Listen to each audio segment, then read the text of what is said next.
Mesa de debates. Oferecimento Unimed Juiz de Fora. Baixe o aplicativo. Seu plano em suas mãos.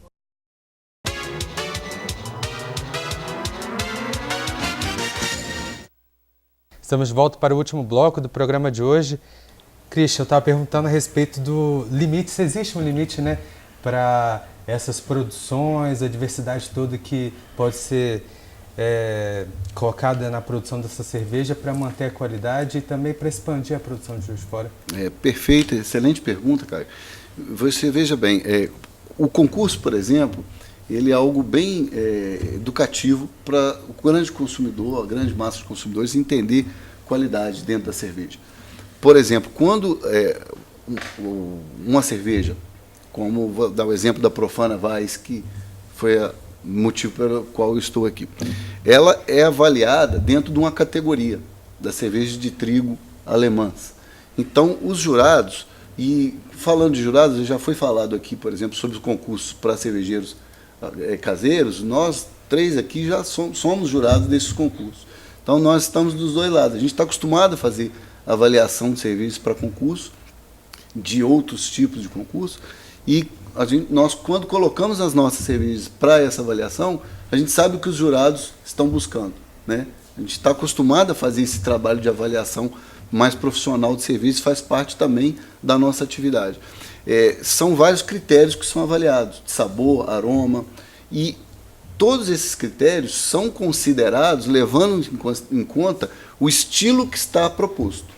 Então, a forma de se avaliar uma cerveja de trigo é diferente da forma como é avaliado uma cerveja Timbu. Os critérios são diferentes. Por quê?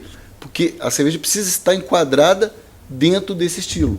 Esse estilo é definido mundialmente por algumas entidades, como no caso o concurso de Blumenau, ele usa o Brewers Association, que é a Associação de Cervejarias Americanas, que caracteriza cada um desses estilos. Mas para além de você, do jurado, da avaliação, entender aquela cerveja como uma fiel representante daquele estilo, existem os parâmetros de qualidade que são genéricos para todas as cervejas. Isso que define também a forma como você cuida da matéria-prima, do seu processo, do invase. Isso reflete diretamente nos conceitos que são julgados, né? O aroma, a presença de defeitos naquelas cervejas. Então, aí quando você vai falar de criatividade, a criatividade ela acaba tendo que obedecer preceitos clássicos para a produção de cerveja, mas se você consegue colocar um produto novo no mercado, ele pode até ser no futuro gerar um novo estilo de cerveja. Dentro das competições existe já uma categoria que é a Specialty Beer, que permite cervejas de livre criação, cervejas totalmente inovadoras. E aí elas são julgadas dentro dessa natureza.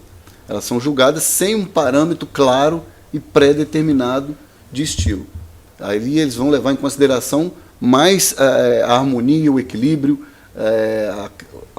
como você inovou, como você administrou um insumo novo. Tem cervejas feitas envelhecidas em madeira, cervejas que podem levar frutas, raízes, folhas, flores. Então existe hoje uma gama de cervejas que estão surgindo aí no mercado. Cervejas como, por exemplo, jabuticaba, que é uma fruta que a gente sabe, só tem no Brasil até uma expressão, né? A jabuticaba, tudo que só tem no Brasil, você fala, isso aqui é uma jabuticaba. Então, assim, tem muito que percorrer, né? Nesse sentido.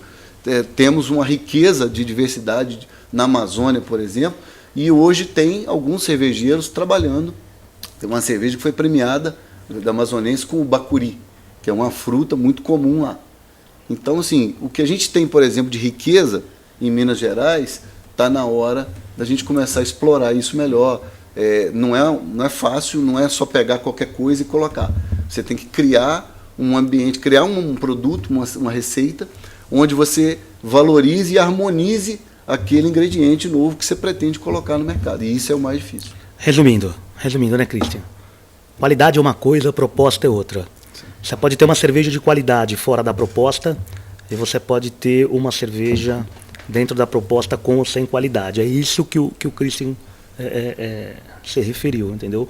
E as pessoas, muitas das vezes, não sabem qual é a proposta e aí não sabem se aquela cerveja é de qualidade ou não para aquela proposta. Mais uma situação que um reconhecimento, uma premiação em concurso define. Se você ganhou uma medalha na Porter e o consumidor não sabe o que é Porter, aquela Porter, ela com certeza ela tem altíssima qualidade dentro desse estilo, entendeu? Então, qualidade é uma coisa, proposta outra. Muita gente me pergunta assim, poxa, Jean, mas tanta cerveja, tantos estilos, você entra na Antuérpia, tem 45 estilos diferentes, como é que você faz? Muita gente me pergunta, qual é a melhor cerveja para você, Jean? Pensou que pergunta complicada para mim? Depende do horário do dia, às vezes. Mas a resposta é simples. Mas a resposta dentro desse contexto de qualidade e proposta, a resposta é simples. A melhor cerveja para mim é aquela que entrega o que ela está se propondo, na hora que eu a procuro. Né? Então, a melhor cerveja para mim é aquela que entrega o que ela realmente se propõe. Se ela for uma cerveja de fruta, que eu sinta fruta. Se ela for uma cerveja lupulada, que eu sinto lúpulo. Se ela for uma cerveja alcoólica, que eu sinto álcool. Mas eu acho que isso que você está falando é fácil para quem é um mestre cervejeiro, quem está envolvido com cerveja, e para gente que só gosta de apreciar, mas que não tem muito conhecimento. Esse processo todo tem formado melhor os consumidores, eles têm se tornado mais exigentes. Eu quero saber, ô Marcos, em que momento o Juiz de Fora, já que você falou que tem acompanhado esse processo há muitos anos, né? Em que momento o Juiz de Fora decidiu que esse seria um bom investimento, que deveria apoiar esse movimento todo? Queria que você fizesse uma resposta que resumisse tudo isso, por favor. Olha, esse movimento, primeiro a gente tem que entender que ele tem uma raiz histórica em Juiz de Fora, né? Se a gente está falando de cerveja, a gente está falando dos povos germânicos, né, que vieram para Juiz de Fora. Talvez e aí é uma suposição minha, né? Essa qualidade que nós vivemos hoje seja ainda reflexo daquele movimento que nós vivemos lá no passado, né, com a presença dos povos germânicos aqui. Juiz de Fora é uma cidade que se sofisticou muito do ponto de vista gastronômico. Eu acho que talvez até e aí é uma hipótese também, pela diversidade cultural e pela formação tão diversa. Os italianos tiveram uma presença muito forte, os portugueses, né, os sírio-libaneses aqui também, os povos negros aqui, pela Zona da Mata também, que tem uma influência forte, e eu acho que isso sofisticou o paladar do Juiz Forano. Juiz de Fora é uma cidade que se come bem e se bebe bem de A a Z, né? Os botecos têm muita qualidade, os bares têm muita qualidade, desde os pequenos aos maiores, e eu acho que a cerveja hoje é um pouco da expressão disso. É um movimento que aconteceu já há 10 anos, 10, 11 anos, que vem acontecendo, 12 anos, né, Christian? E o momento que a prefeitura enxerga isso, no mandato ainda do prefeito Bruno, no segundo mandato dele, isso está expresso no plano de governo dele de apoiar a cerveja artesanal de Juiz de Fora, né? Esse momento eu entro para a prefeitura, é um momento que eu passo a fazer parte da prefeitura de Juiz de Fora, e a prefeitura abraça de fato esse projeto e reconhece que a cerveja, ela trata do desenvolvimento econômico do município, ela tem um aspecto cultural e ela pode ser um ativo turístico do município também, que também passa pela questão do desenvolvimento econômico. Então a prefeitura enxerga isso e começa a tratar dessa forma. E aí nós nos aproximamos do governo do estado. Eu acho que talvez as coisas não aconteçam com a velocidade que nós gostaríamos, mas muito em virtude, eu acho, também da crise, do momento que nós estamos passando no setor público. Mas nós fomos o primeiro polo, como você disse, a ser reconhecido pelo governo do estado de Minas, antes mesmo de Nova Lima, que já tinha uma produção muito maior, e nós fomos os primeiros a ser reconhecidos, porque nós tínhamos uma cadeia produtiva mais facilmente identificada, que não era só a cerveja. Hoje nós temos cerveja, nós temos as fábricas que produzem bens de produção, ou seja, as fábricas que produzem fábricas, né? Em Juiz de Fora tem uma que tem uma grande expressão nacional, mas tem outras menores também que se formaram por conta desse mercado, né? Então, assim, nós temos um elemento econômico aí fortíssimo. Cultural é isso que o pessoal estava falando, a Cíntia perguntou sobre transformar esse ativo também da diversão, né, num ativo econômico. Isso, de alguma maneira, já vem sendo também tratado pela Prefeitura de Juiz de Fora. E essa aproximação com o governo do Estado, nós pretendemos colocar essa competência toda que nós vemos aqui em Juiz de Fora, colocar ele num destaque nacional. Nós precisamos reconhecer por que Blumenau e por que não se fala em Juiz de Fora quando se fala de cerveja de qualidade. Né? Por que Petrópolis e por que não chega em Juiz de Fora? Né? Então, esse é o nosso desafio para esse ano com a PL da cerveja. Qual que é o próximo passo, Marquinhos? Acho que a gente tem organizado um pouco assim, essas demandas. O que o Mário Ângelo, a gente conversava antes aqui, até antes de começar o programa, e o Mário tem razão, esse momento de conseguir profissionalizar essa esfera de governança é que talvez seja a grande dificuldade, porque todos eles, para produzirem esses produtos de qualidade, eles estão muito voltados para dentro dos próprios negócios. E cuidar dessa articulação, que é muito política, talvez tenha que fortalecer ainda uma das entidades que eles têm, que é a Unicerva.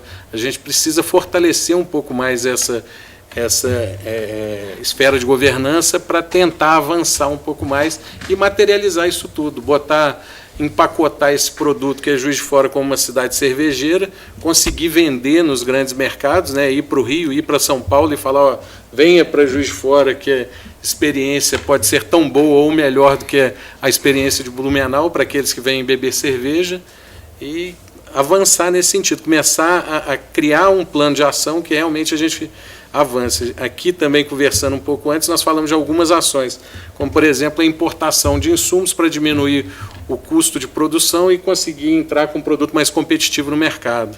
Então, tem uma série de ações assim que nós estamos desenvolvendo. Mas assim, concordo plenamente, Marquinhos, mas eu acho que está faltando uma coisa muito importante. Eu acho que assim, você perguntou quais são os próximos passos, eu queria colocar outra pergunta.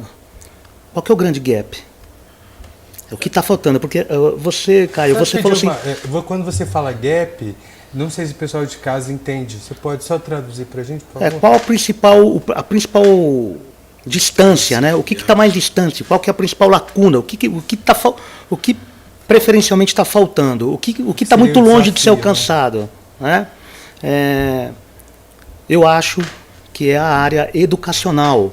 Agora há pouco eu estava falando da melhor cerveja, aquela que traz a melhor proposta, o Caio disse o seguinte, Jean, mas para vocês que têm conhecimento, que são mestres cervejeiros, é fácil. Gente, isso tem que ser fácil para todo mundo. Beber cerveja, saber o que está bebendo, tem que ser fácil para todo mundo. Não para o mestre cervejeiro. Para o mestre cervejeiro, tem que ser fácil construir, operar, manter uma fábrica com alta tecnologia, com padrão de qualidade de início ao fim. Esse é o papel do mestre cervejeiro. O papel do mestre cervejeiro não é apenas entender cerveja no copo. Quem tem que entender de cerveja no copo, além do mestre cervejeiro, é o beer sommelier e é principalmente o consumidor. Aí está a principal distância, na minha opinião. Eu acredito também seja e com muita dificuldade, a gente tem uma escola cervejeira aqui. Nós já conversamos com o Senac. O Mirante tem a primeira cervejaria escola de Minas Gerais, cervejaria escola prática, forma beer sommelier, tem cursos de introdução à cerveja, tem cursos de cerveja na panela, agora está formando uma turma de técnico cervejeiro com chancela do Science of Beer nos Estados Unidos. Mas, Marquinho, lá para dentro da prefeitura, a gente tem que fazer evento, a gente tem que ter política de sinergia, de compra de material, mas quem paga essa conta toda é quem compra a cerveja, é quem paga, é o consumidor.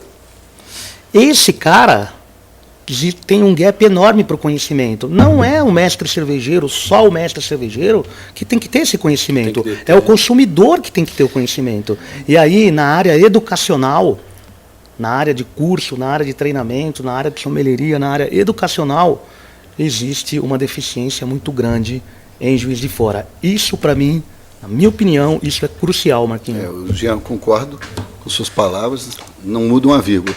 Agora, como eu consigo enxergar que isso, tudo que a gente está discutindo, todos os prêmios, todas as fábricas, isso tudo se formou há praticamente uma década, e se você pensar em termos de que um nicho econômico, isso às vezes levam décadas para se consolidar dentro de uma região, eu acho que eu ainda me sinto muito otimista. Da gente ter essa clareza de enxergar o que falta e, ao mesmo tempo, a gente perceber a celeridade que tudo isso tem. Você veja bem, muitas vezes tem muita cidade que às vezes é refém de uma determinada empresa que exerce uma atividade econômica de grande escala, e hoje a gente olha para o mercado cervejeiro de Juiz de Fora, é um mercado autônomo, consolidado, que é um caminho sem volta, né? Já é uma conquista da cidade. Hoje, independente da fábrica, existe o consumo, existem os produtos e existem os prêmios, e queria deixar aqui o agradecimento para o programa que existe e que está de olho nisso, dando esse espaço para a gente poder levar para a população todas essas questões e brilhantemente mostrar para o público o resultado que a gente está conseguindo. Eu acredito que o que acelera esse processo é ouvir o público. Eu, como um consumidor que gosto, mas não tenho conhecimento, eu acredito que o produto tem que falar por si só.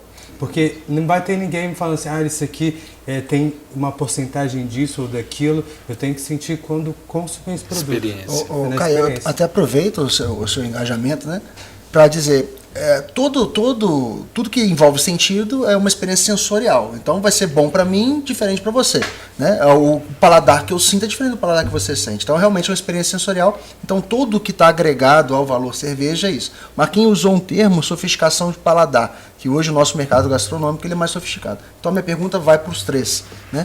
O produto cerveja especial é um produto caro para o consumidor, ou ele está acessível a todo mundo? E essa é a pergunta que encerra o nosso programa. Eu gostaria até de responder primeiro. Tem uma resposta bem pronta para isso, porque essa é uma discussão recorrente. Na verdade, cerveja especial é um luxo barato, né? Quem cunhou essa palavra foi um cervejeiro amigo meu, Marcelo Carneiro, e eu tenho que concordar em gênero, número e grau. Hoje para consumir uma boa cerveja, você não paga mais que R$100. Você vai consumir uma excelente cerveja, num padrão mundial. E olha, comparado por exemplo, a alguns vinhos importados e outras bebidas, esse é um valor ainda bem abaixo.